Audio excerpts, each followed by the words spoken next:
अजित पवारांची राष्ट्रवादी पुणे महानगरपालिका निवडणूक स्वबळावर लढणार की काय अशी जोरदार चर्चा सध्या सुरू आहे।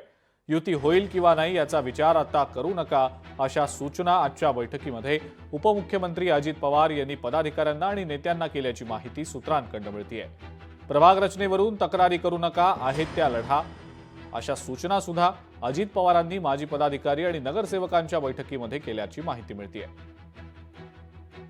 या मीटिंग मध्ये सगळ्या नगरसेवकांचा सूर होता की बाबा जो काही निवडणूक आयोगाचा नियम होता तो 10% होता की 10%च त्यांना बदल करण्यात येत चा अधिकार आहे, परंतु त्याच्यामध्ये अत्यंत एक प्लॅनिंग म्हणू आपण त्याला की त्या पद्धतीने जाणीवपूर्वक प्रभाग करण्यात आलेले आहेत का असे सगळ्या नगरसेवकांचा एक नाराजीचा सूर होता।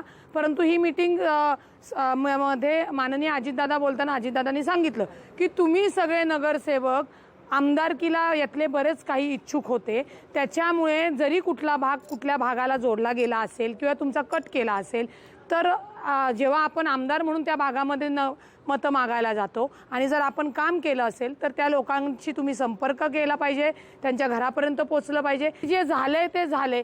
आता राष्ट्रवादी काँग्रेस पार्टीचा झेंडा पुणे मनपावर कसा रवायचा त्याची रणनीती आजच्या बैठकीमध्ये माननीय अजितदादांनी नगरसेवकांना सांगितले। लोकशाही मराठी ऐका, पहा, जागरूक रहा।